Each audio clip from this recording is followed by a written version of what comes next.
જનાક્રોશ યાત્રાના ત્રીજા તબક્કામાં દક્ષિણ ગુજરાતમાં આજે 5મા દિવસે જનાક્રોશ યાત્રા ઉચ્છલથી શરૂઆત કરીને આજે વ્યારા પહોંચી છે।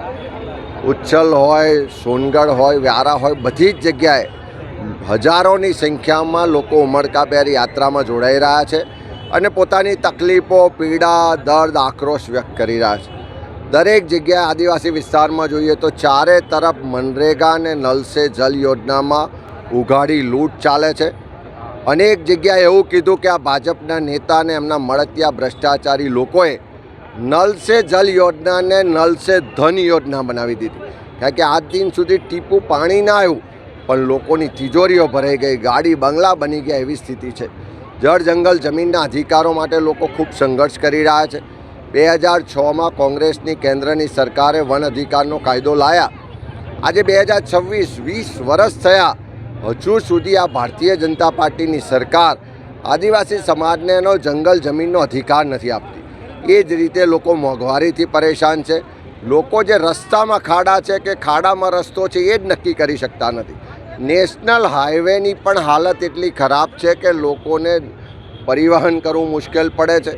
ચારો તરફ દારૂ ને ડ્રગ્સની બદીને કારણે યુવાધન બરબાદ થઈ રહ્યું છે। આ બાજુ એક બાજુ સેલવાસની બોર્ડર લાગે છે, એક બાજુ મહારાષ્ટ્રની બોર્ડર લાગે છે।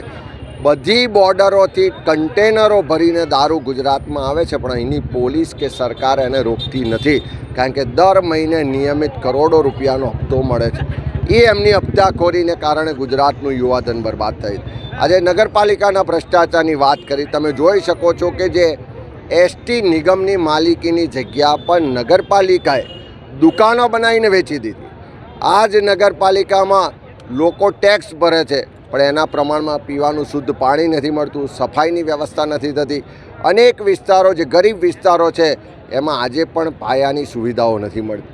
ત્યારે એક બાજુ લોકો મોંઘવારીથી ત્રસ્ત છે, બેરોજગારી છે, ભ્રષ્ટાચાર છે, પોલીસ અને પ્રશાસન કોઈની વાત સાંભળતી નથી અને સરકારમાં કોઈ સુનવાઈ થતી નથી।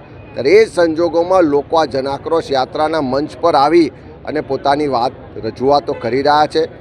અમે કહીએ કે વિધાનસભા કૂચ કરવા તૈયાર છો ને, અહિંસક રીતે ગાંધી માર્ગે લડીને નવા અંગ્રેજો સામે લડવા તૈયાર છો કે નહીં? તો બધા જ એકી અવાજે કહી રહ્યા છે કે તૈયાર છે। એનો સ્પષ્ટ મતલબ છે કે આ જનાક્રોશ યાત્રા ગુજરાતમાં એક નવી ક્રાંતિ લાવવા જઈ રહી છે।